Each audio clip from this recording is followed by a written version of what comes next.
سادة علي ورسمة يا مردو هالين كسوق ليسه مع يريد كسوق ويريد بالي يقول عاو حتى مرايده هنا وابن وباهنا هيبا وعندنا يا سادة إني نسرجوا كسوق وين ما دام أي ميل فوقنا قلت قف قاعد تعينا كرني سادة علي ورسمة قويانة فنانة ملعبة ميوزيشن وحلا وحين وباهنا هنا وربنا هيسان نمطي بهيسا تلدي بهيسا عقلي بهيسا مسكحي بهيسا وينها هيسا أنت صورنا وعندنا يا سادة إن آن سودايو سادو أو وليبا أيام تنتبه سدا درجتين مسؤول صوماليين وحل ديوانات مركا وحن لي سادو كسودو مدرسة أنا بقول لي مقع عالم ضد كروح الدنيا السويسي إيش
أمانته إلهيك وما إنك إلى شيء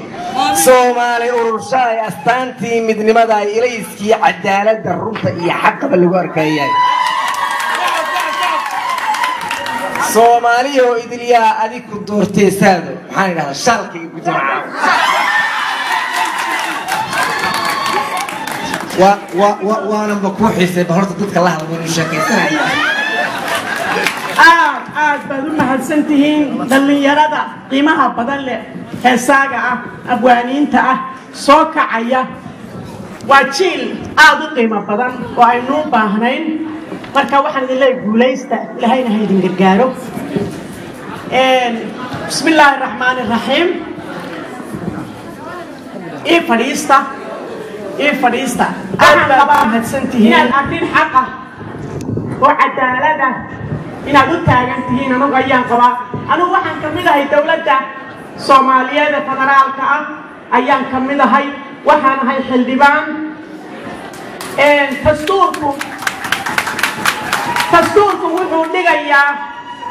dastuurku wuxuu dhigayaa ummadda Soomaaliyeed ee jabtay hagaagantay inay samaystaan maamullo inay iyagu ishagaan inay dantooda gartaan inay cadow iyo nacab iska kaashadaan ayuu dastuurku dhigayaa wuxuu kaloo dhigayaa dastuurku shacabka ayaa awood ka bilaabata shacabkana awood ku dhamaata halka waxa idinka muuqanaysa inaad idinku awood leedihiin inaanu idinka dambaynayno inaanu idinku cisaynayno annaguna dawladdiinnii baanu nahay waxaanu nahay waalidkiin de xaq baanu leenahay inaanu idin hagno idin hogaamino haddiise lacala aad wax naga yara dareentaan hanagu talax tegina hanoo caroonina idinku tiina wata cadaaladda ku shaqeeya annaga saaxiga keeni doona aakhirkan annaga idin imaan doona waxaan kaloo idin sheegayaa dawladdiina Soomaaliyeed way cusub tahay weli waqti aad ka cadhootaan ama aad ka calool go'daan ma idin gaadhin dawladdiina Soomaaliyeed ummadii 22 sano waalayd ee madaxa marada ku wadatay bay ka soo dhex baxday ee cidka kameeyan soo daadan marka maanta haddii aynu wax samaysanay oo aynu kabkabanay si kastoo ay tahayba waa inaynu ku fara adagnaa si aynu uga gudubno tiraanturooyinka iyo dhibaatada iyo halaagayna haysta marka ha la isu dulqaato cadaaladna ku shaqeeya maamulkiina samaysta goboladiina jafjafta idinkuna is uruursada cadaalad sameeya ummadihiina meesha dega wala walba raalli geliya isu wada yeedha ku tallaabsada dariiqa xaqa ah annaguna waanu idiin imaanay na suga waa mahadsantihiin waxaan doonayaa wala tashano shakal waa intaas oo kaliya huun marka waxaan doonayaa inaan dhowr hees idiin qaado waxaan idinku bilaabayaa hees aad u qiimo badan habeen hore aan soo saaray oo la yidhaahdo Allahu Akbar heestaa kadib waxaan idiin qaadi doonaa guulalle